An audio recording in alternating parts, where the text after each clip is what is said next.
Before we start, so refill that coffee cup, and if you didn't get a handout on your way in, they're right there by the coffee pot. Grab one and make yourself at home, and we'll start in 2 minutes.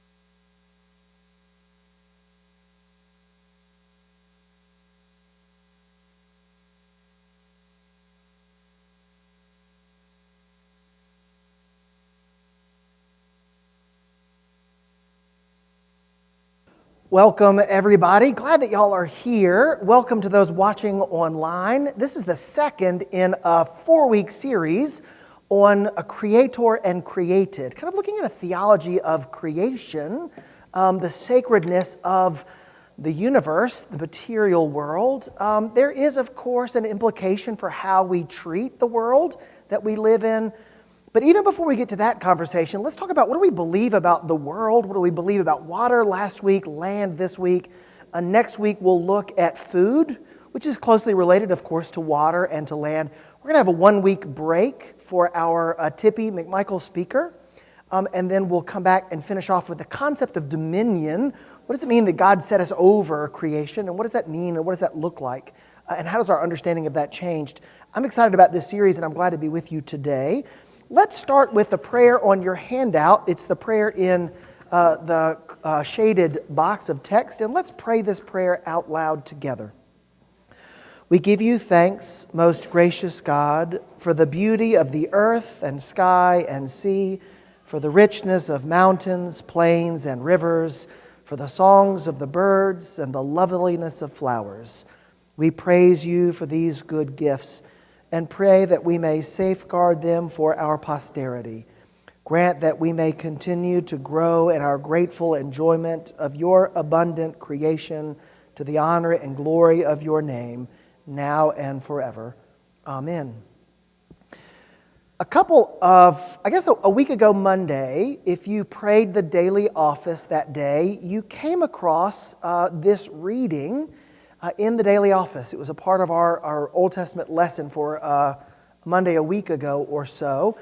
And it's been sticking with me ever since. And it might be a choice for a conversation about the sacredness of land, but we're going to use it. And it's a long reading, so I'd really like to split it up in half. And I wonder if someone would pretty please read verses 1 through 7, and then somebody else pick up with 8 through 19. Who would read 1 through 7 for us? Who's a volunteer for 1 through 7? Thank you, Jim. And who would read 8 through 19? Who would read 8 through 19? Susan, would you read 8 through 19 since you're sitting right there next to Jim? That's really helpful. So we're going to read one after the other. Let's listen to this story from 2 Kings chapter 5. Thank you, Jim. Naaman, commander of the army of the king of Syria, was a great man with his master and in high favor, because by him the Lord had given victory to Syria. He was a mighty man of valor, but he was a leper. Now the Syrians on one of their raids had carried off a little girl from the land of Israel, and she worked in the service of Naaman's wife. She said to her mistress, "Would that my Lord were with the prophet who is in Samaria. He would cure him of his leprosy." So Naaman went in and told his lord, "Thus and so spoke the girl from the land of Israel." And the king of Syria said, "Go now, and I will send a letter to the king of Israel." So he went, taking with him 10 talents of silver, 6,000 shekels of gold, and 10 changes of clothing. And he brought the letter to the king of Israel, which read, "When this letter reaches you, know that I have sent to you Naaman my servant, that you may cure him of his leprosy." And when the king of Israel read the letter, he tore his clothes and said, "Am I God to kill and to make alive, that this man sends word to me to cure a man of his leprosy? Only consider and see how he is seeking a quarrel with me." So he went, taking with him, But when Elisha, the man of God, heard that the king of Israel had torn his clothes, he sent to the king, saying, "Why have you torn your clothes? Let him come now to me, that he may know that there is a prophet in Israel." So Naaman came with his horses and chariots and stood at the door of Elisha's house. And Elisha sent a messenger to him, saying, "Go and wash in the Jordan 7 times, and your flesh shall be restored, and you shall be clean." But Naaman was angry and went away, saying, "Behold, I thought that he would surely come out to me and stand and call upon the name of the Lord his God, and wave his hand over the place and cure the leper. Are not Abana and Par, the rivers of Damascus, better than all the waters of Israel? Could I not wash in them and be clean?" So he turned and went away in rage.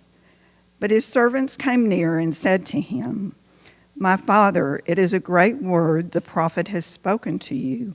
Will you not do it? Has he actually said to you, 'Wash and be clean'?" So he went down and dipped himself 7 times in the Jordan, according to the word of the man of God, and his flesh was restored like the flesh of a little child, and he was clean. Then he returned to the man of God, he and all his company, and he came and stood before him. And he said, "Behold, I know that there is no God in all the earth but in Israel, so accept now a present from your servant." But he said, "As the Lord lives before whom I stand, I will receive none." And he urged him to take it, but he refused. Then Naaman said, "If not, please let there be given to your servant 2 mules, loads of earth, for from now on your servant will not offer burnt offering or sacrifice to any god but the Lord. In this matter may the Lord pardon your servant. When my master goes into the house of Rimmon to worship there, leaning on my arm, and I bow myself in the house of Rimmon. When I bow myself in the house of Rimmon, the Lord pardon your servant in this manner." He said to him, "Go in peace." Thank you both very much. How much we could talk about this passage in so many different ways. And without any guidance or restriction, let's just sort of sit with what interests us about this passage, even if it has nothing to do with the land or creation. But what do you notice? When you hear these words, when you see these words, what do you notice? What grabs you about them? What stimulates your imagination? What confuses you? What perplexes you? What do you notice? And if you'll raise your hand, Adeline will bring you the microphone. And remember, the microphone's important not only for the people in the room, but of course the people who are watching on home. They want to hear from you too. What interests you about this passage? What do you notice?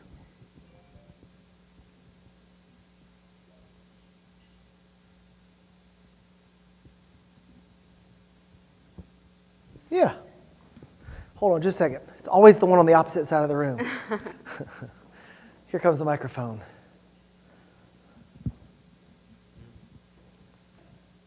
I thought it was interesting how the leprosy was cured from the River Jordan. Isn't that a recurring theme? The River Jordan is used in.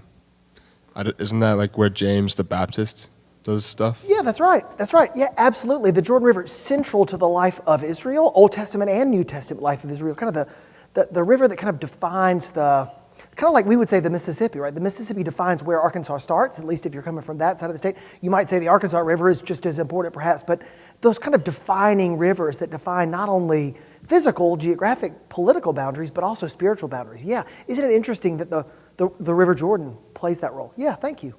As we heard it, I even thought to myself, we could have read this last week when we talked about the sacredness of water, but yeah. All right, what else do you notice in the passage? What else grabs you? What interests you? What confuses you?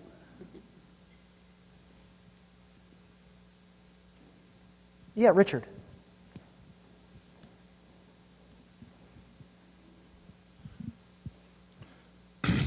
Naaman is cured during an encounter with nature. It's not a religious ritual or service that brings about his cure. He dips in the Jordan, and then the prophet refuses material wealth. He accepts, apparently, the 2 loads of earth, which is also an acceptance in a way of nature. Yeah. Yeah, so Richard, you draw us to some things. One, the nature of the cure. And isn't it curious how the passage, the narrator, the voice that tells us this story holds up for us that tension about the method of the cure itself? When Naaman says, I thought surely he'd come and wave his hand over the spot, right? It's like you call your doctor because you're very sick, and the nurse on the phone says, take 2 Advil and go to bed, it'll be okay. And I want him to listen to my heart. Like I want her to look in my ears and my eyes, even if there's nothing wrong with my ears or eyes, right? But the solution, as you point us, Richard, is something very natural. It's as much a physical cleansing as a spiritual cleansing. So there's a connection there. And then you also notice the tension between Naaman's desire to offer gifts and Elisha's refusal to accept them, and yet his desire to take earth back with him to Syria. What an interesting image. Let's count on probing that a little bit more later. Yeah. What else? What else do you notice? What else do you see? I love the image of the chariots and the horsemen, these implements of war stopping at the prophet's door, and the prophet acting with such casual, he doesn't even go out to see him, he just sends word. The king of Israel, the political center of Israel, tears his robes because he thinks the king of Syria is picking a fight with him. And Elisha doesn't even bother leaving his house when the tank drives up to the driveway, right? There's this fascinating sort of play. I'm fascinated with where's power in this text. Yeah. What else do you notice? Yeah, Angela. Going along that theme of power and the center of healing, like this is a conversion experience through healing that does not happen, as Richard was saying, in a temple, not in a religious center, but go out into nature, wilderness-ish, maybe, depending on where in the Jordan they are, go out to this other place that's a center of something else for this healing and this conversion and like the loyalty he now has towards this God of Israel, even though in his mind, all the waters of Syria were way better than this potential backwater Jordan River. Yeah. It's very unexpected. Yes, I love that language of conversion. Thank you for identifying that. Thank you. Yeah, thank you. And just the tension between where's the religious center of Israel, right? I mean, you bring us to the question of what good is temple worship? What does God desire of us? Where's conversion happening? Where's healing to be found? Right? Yeah. Thank you. Thank you. What else? Any other observations, Shannon?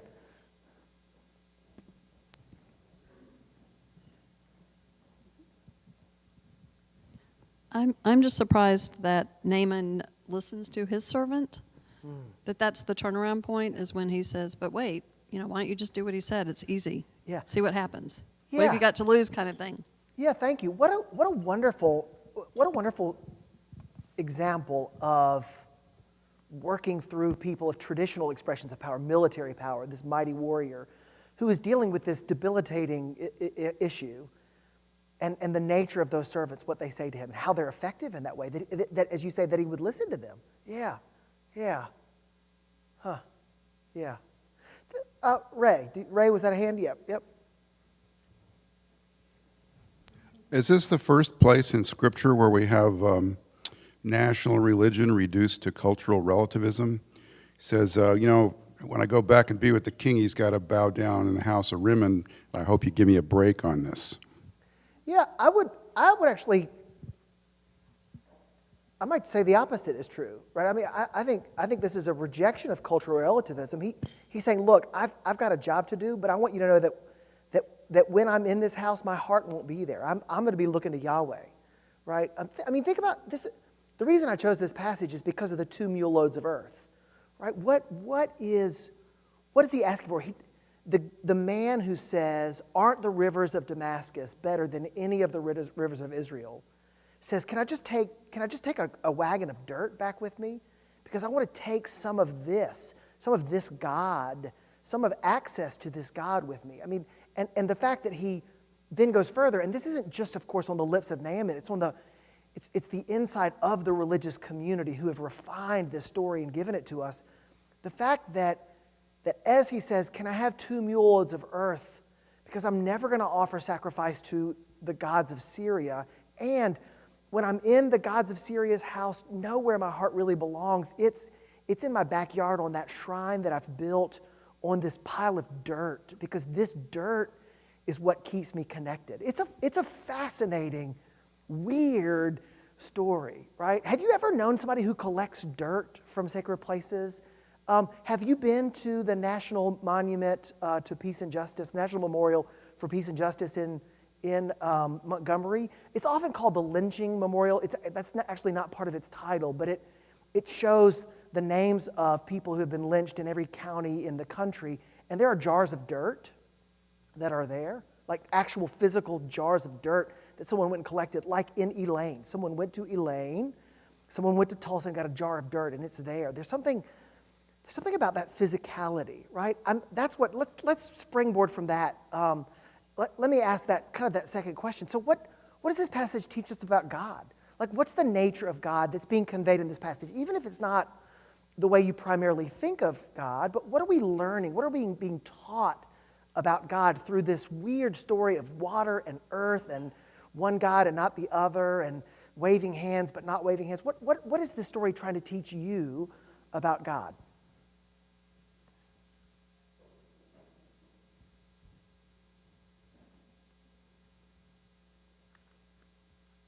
What are you hearing?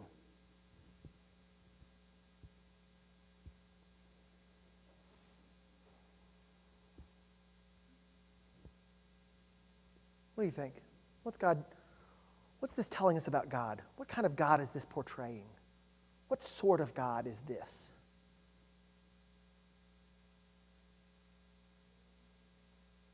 Yeah, Ray. We seem to have a geographically related God who is expanding his franchise. Yeah, beautiful, great image. Great image. Yeah, a geographically particular special God is expanding. I love that image. Yeah, for sure. Absolutely. You know, the 2 new universities that are anticipated joining the SEC, Oklahoma and Texas. Like Texas doesn't bring any new TV revenue, but every state that you get your network in, you get a certain amount of money for every household that pays for cable in that state. So just by getting a school in Texas, the SEC is getting all this money. Like, we're expanding our franchise. We're not only getting someone who believes in God up there, but we need more than just a convert. We need a convert with a physical connection. Yeah, I love that image. Thank you, Ray. What else? What else is this teaching you about God? I mean, it's okay if it's absurd. It doesn't have to be a perfectly refined teaching. What else do you hear? Be playful with it. What do you hear?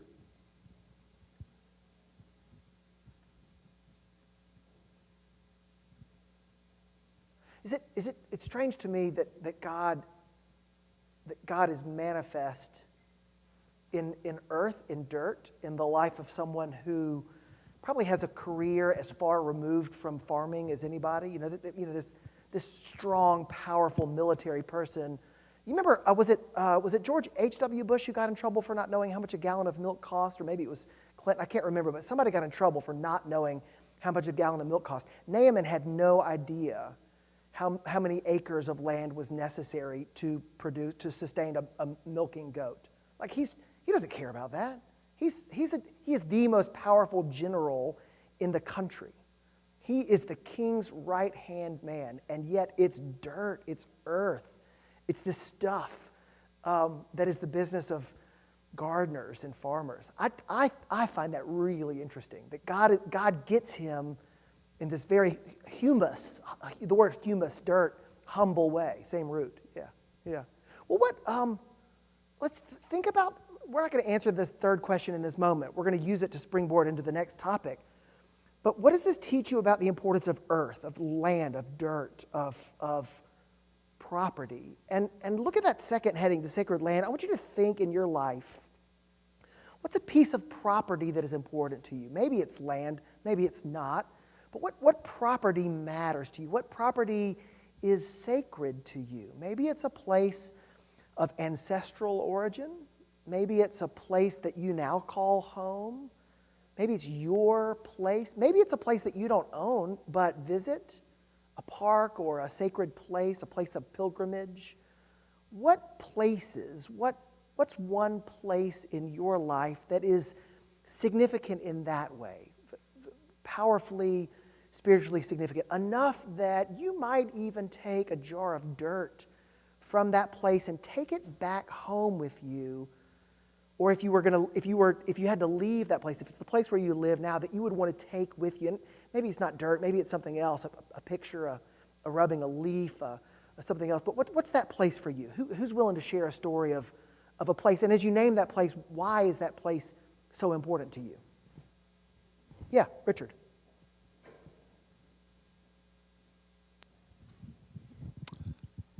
My branch of the Billingsley family comes from Reeder, Arkansas. That's in the southwest corner of the state on the Red River. Doesn't exist anymore. The industry that nourished it, I guess, is dried up and gone away.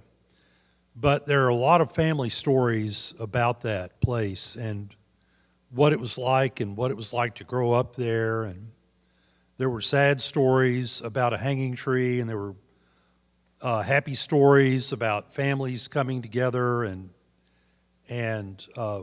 what it was like. You know, family for them, for my family, wasn't a nuclear family. It was all of your cousins, and your aunts, and your grandparents. And they lived, it was really a village, and they lived all up and down one street.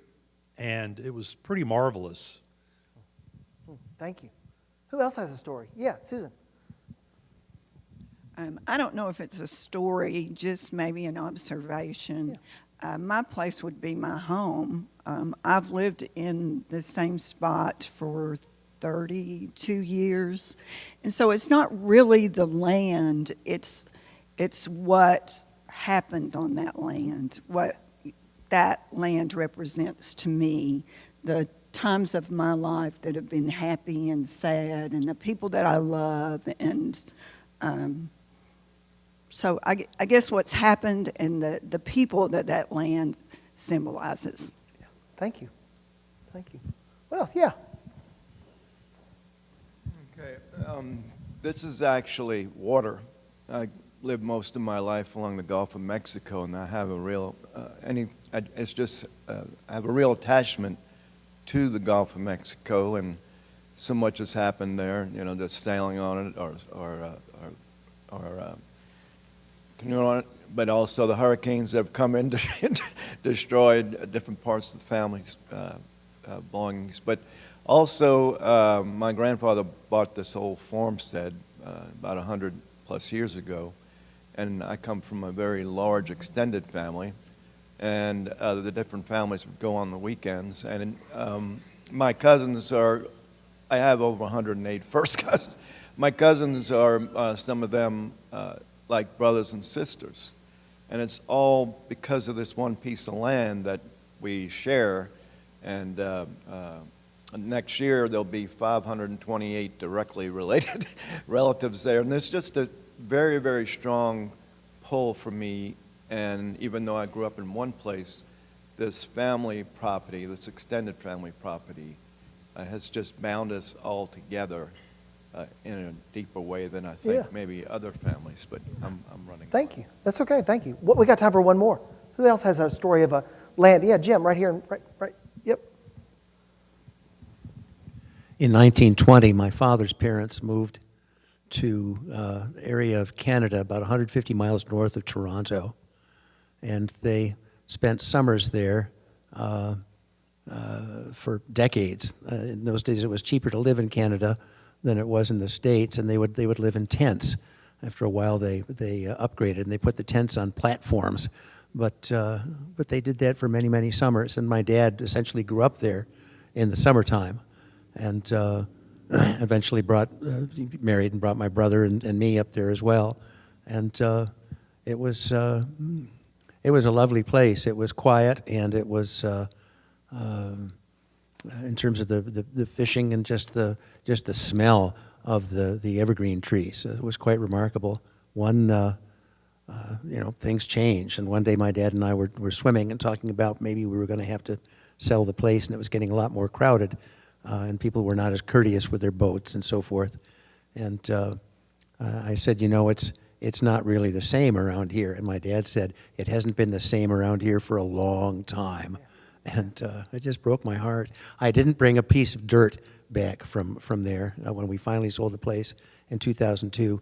But there was a picture of Bobby Orr, the great hockey player for the Boston Bruins, that was on our wall up there for many years. And that has been on our refrigerator here in Fayetteville since 2002. Yeah.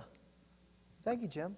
Yeah, so think about the stories you've heard, the places you've heard described, but also think about your own place or places, and notice to what extent the language that you would use or the language that you heard is religious versus secular or natural, and maybe notice the ways in which that's an artificial distinction, right? We might not say, I meet God in this place, but when we say this place matters to me because of the joys and the sorrows that have been experienced there, the connection that it inspires among extended family, the memory, the sacredness, the relationship that unfolds in that place, that's holy work. The dirt that Naaman took back with him was just dirt.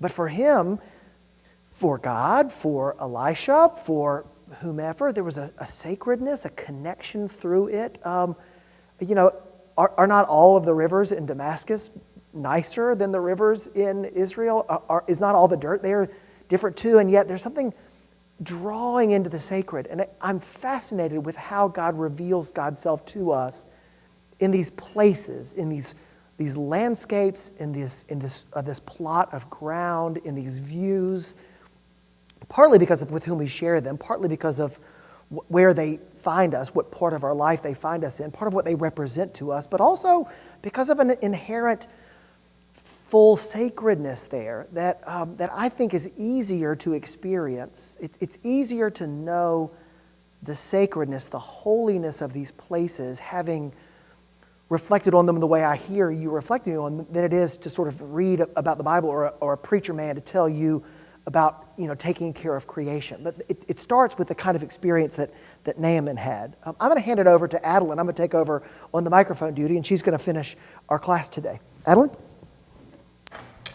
Thank you. While we transition between the two of us, I'll name that I have a book about Swanee that I haven't read, but is full of ginkgo leaves from Swanee.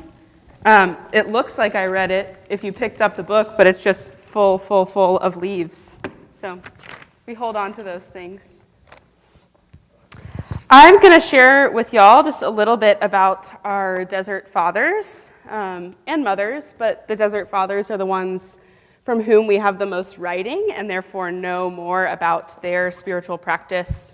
I'm pulling some of this from this book, In the Heart of the Desert. I always like to see where people are pulling from. This is a really accessible book about the desert parents, so I recommend it to you. There's many books you could pick up about them, and they're quite interesting.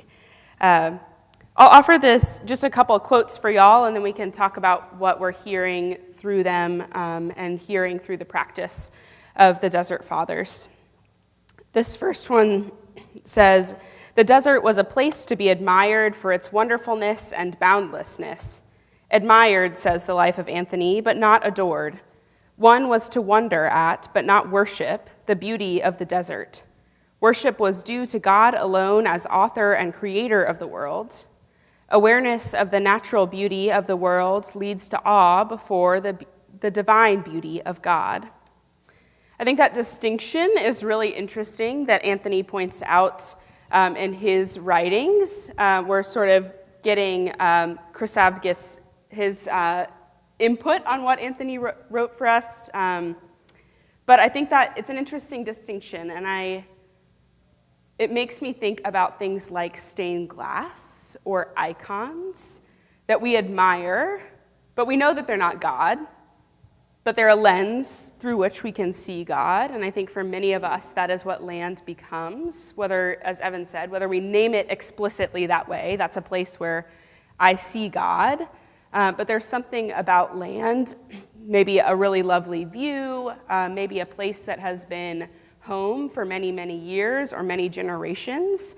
We somehow bear witness to God through admiring that land, but it never has to become God for us. We don't have to adore it in that same way. So I thought that was a sort of interesting distinction. Then the second one, this one I found very interesting because it highlights some of how we think about material in distinction from the desert parents. The desert elders were, in the most intense and intimate manner, materialists. Everything, including simple matter, really mattered. In God's eyes, both animals and sand dunes are of importance and have their place. In heaven, birds and trees are not excluded. I hear this word materialist in a way that is really different than the way that we use the word materialist today. And I've written down at the bottom for you, I wonder if our modern materialism is a sort of false materialism.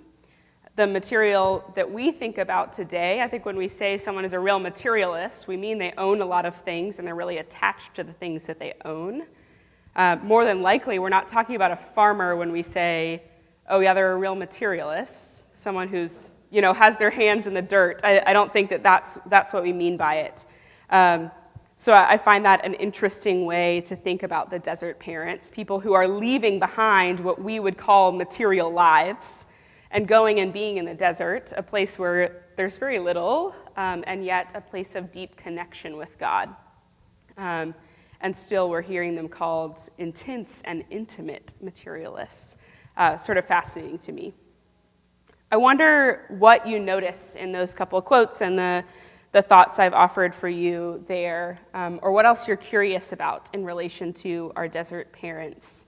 That's a really quick bit about them. But what do you notice? What are you hearing?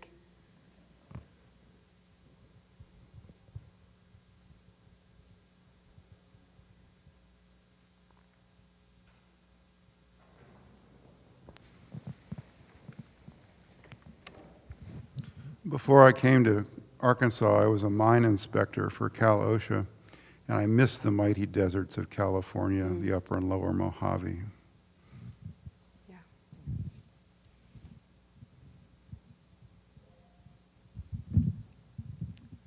There's a place in California in the desert near the Scissors Crossing where a couple during the Depression went to live, and they lived up in the mountains. They had 3 or 4 children while they lived there, and they lived completely off the land. They built cisterns to collect the slight amount of water that fell, and their children grew up in the desert. They were totally connected to the desert. They hunted, they grew what they could there. The children, when they finally moved back into town, had a very difficult time adjusting to city life. The wife did not have a difficult time.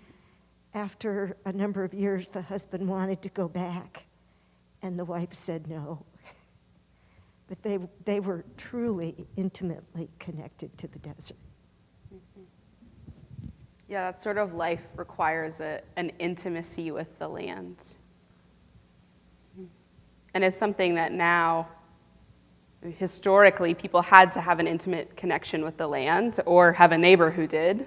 But now it's sort of countercultural to live off of the land that you tend.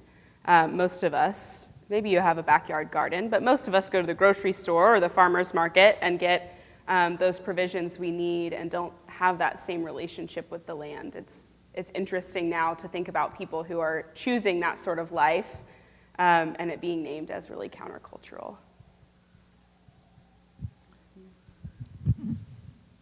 I'm thinking about the many long drives I took through the desert and about the only thing I can think that's worth worshiping, that you would be tempted to worship, or maybe the palm trees, like in the Palm Canyon of Palm Springs, or maybe the river itself, like the Colorado River running along the border of Imperial County. Otherwise, you're left with this majesty of God, because there isn't really any particular thing out there that stimulates you. It's just the whole, it's the thing as a whole that kind of captivates you. Yeah.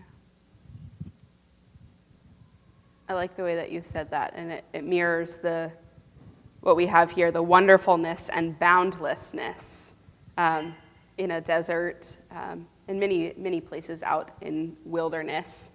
It's not clear where the end of that landscape is, and that, to me, is something really awe-inspiring. I think as fewer and fewer people are sustained directly from the land, as farms become more commercialized and smaller farms are disappearing, it feels like it's easier for me to assume that one's lacking is one's own fault, as opposed to a cycle of nature. It feels, I suspect, I don't have evidence of this, but I suspect that in a culture in which life depends on whether it rains or not, that when someone is lacking, one doesn't blame the person who is lacking for their lack, but just chips in and supports in a different kind of way. And yet, because I'm so far removed from produce, there aren't that many farmers who go to St. Paul's who support our family directly then. But because of that, I think it's a lot easier for me to say, what did you do wrong to find yourself in a place of need? And I wonder what the kind of materialism that the Desert Fathers embody, which I feel very distant from, unfortunately. I wonder how that shapes community and how that shapes a sense of dependence or gratitude that I feel removed from. I don't have an answer to that. I wonder that.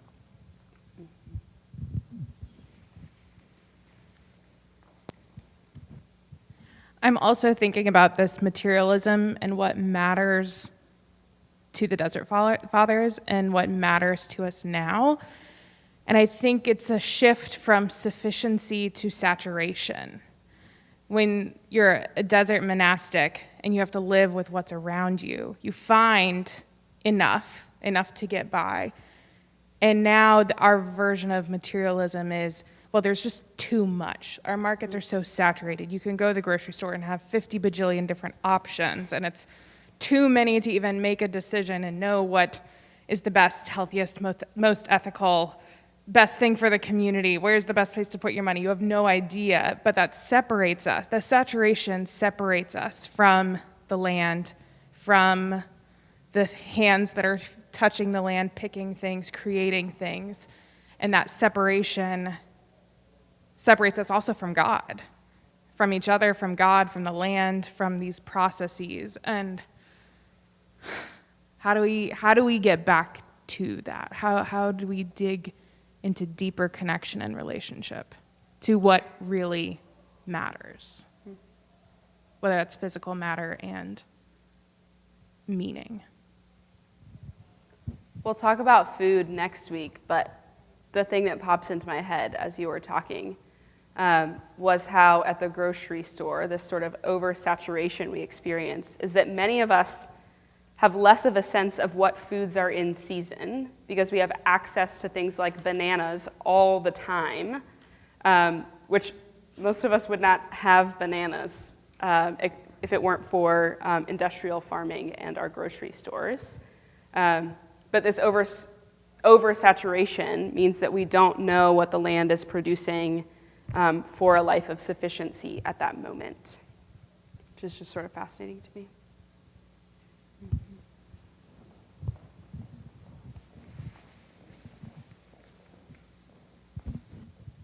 I've been reading books by Harold Kushner. Many of you may know his book, When Bad Things Happen to Good People. And so I bought a lot of Harold Kushner books. So I read that one. Well, I got that. And a lot to think about there. But the next book that I'm reading of his is titled, and I'm having to check it on my phone here, want to make sure I get the title right, When All You've Ever Wanted Isn't Enough. And I haven't made it very far in that yet, but he sees that as an issue. And it's interesting, this is a book he wrote shortly after when bad things happen to good people. So I'll be interested to see how he explores those ideas. You'll have to report back to us. That sounds interesting. We have just a few minutes left, so I'll transition us to that last piece on your handout. This mirrors what we did last week when we talked about water. We've spent now most of an hour looking at Scripture, looking at our own understanding of land, looking at some of our ancients, and learning about God through the process. So I wonder, how might we fill in some of these sentences? If I regard land as holy, I will. If I see all land as God's creation, I will. And if I connect with the land around me and form a relationship with the ground beneath me, I will. If you have ways to fill those in right now, I'd love to hear them. Those are some of those things that we can't answer in 45 minutes. But this whole series is all about finding a theological approach to the way that we look at the world around us. So I wonder what sort of things are coming up for you as we've thought about God and land for the past few minutes. I want to put my hands in some dirt. I don't know about y'all, but hearing all of this just reminds me those moments that I'm not much of a gardener. I like house plants, which is maybe disconnected from the things we're noting right now, but there is something really sacred to me when I get to put my hands in dirt. And even if it's for my house plants that are kept in my air-conditioned home, there is a way that I connect with God in those moments. So hearing all of this just makes me want to reconnect with the dirt around me. I think Suzanne's sermon today speaks to that. That sometimes it's painful as surgery without anesthesia, as she put it, to forsake those things that are hurting the world around us, ourselves, our children. That's part of that same invitation, that it is painful, it is costly. And I will begin to explore the cost, the pains that I'm willing to endure or give up.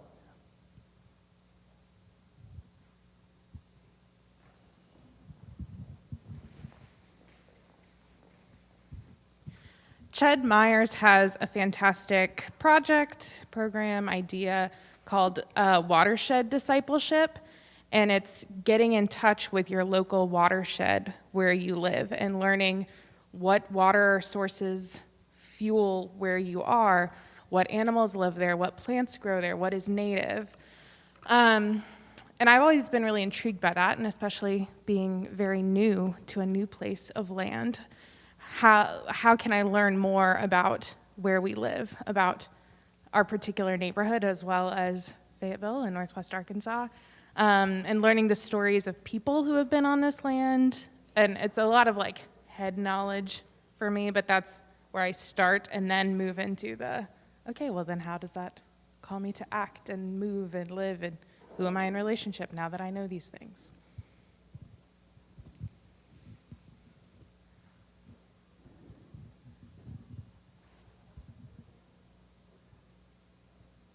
That's something I love about the farmer's market here. There's a beautiful farmer's market. Y'all probably all know that. But that's one way that I get to learn what sort of things grow around here. I'm not sure how far the furthest farmer who's coming to our farmer's market travels, but it grounds us geographically when we experience those sorts of things. I agree with Angela. Again, driving around in the desert, what you notice right away is where there's water, there's patches of green.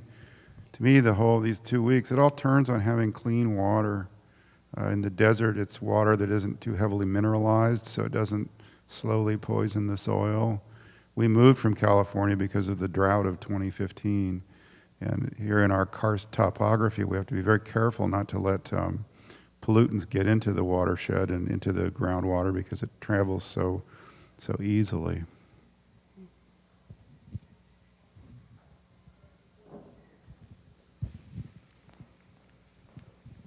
So this is just a very simple idea here is that I love going out in the woods, and I mentioned last week about the connection between God and nature for me. So I'll go out in the woods and touch a tree. And a lot of people think it's weird. What are you doing? But just touching the tree, I feel a connection directly with God, and I feel closest to God when I'm in the woods. I love that.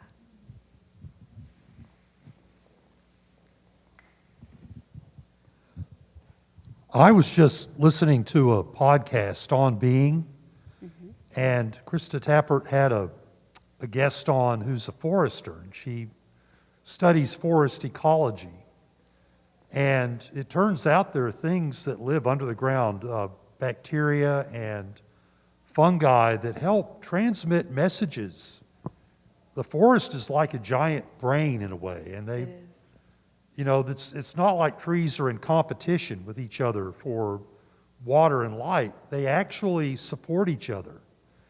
And there's a thought about that, you know, there's a mother hub tree who supports the saplings and makes sure they get nutrients. And it's really fascinating, and it puts you in touch with nature in a way that it puts me in touch, I'll say that, with a way that I hadn't thought of before, but it's really fascinating to me.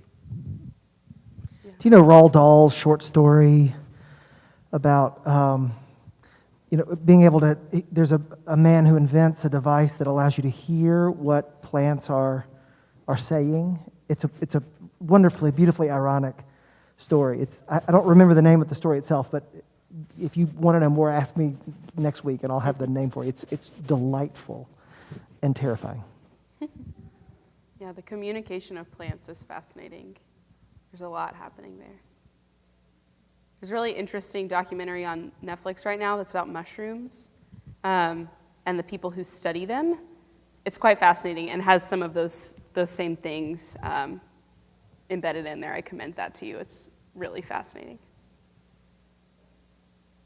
I think this is where we will close, but I hope you'll keep thinking about these questions and how we respond to our understanding of the way that God, our Creator, connects with all the created things around us. I hope you'll think about land this week. Maybe touch a tree, put your hands in some dirt, look at what native plants surround us. I appreciate y'all being with you and doing some theological reflection with Evan and I this morning.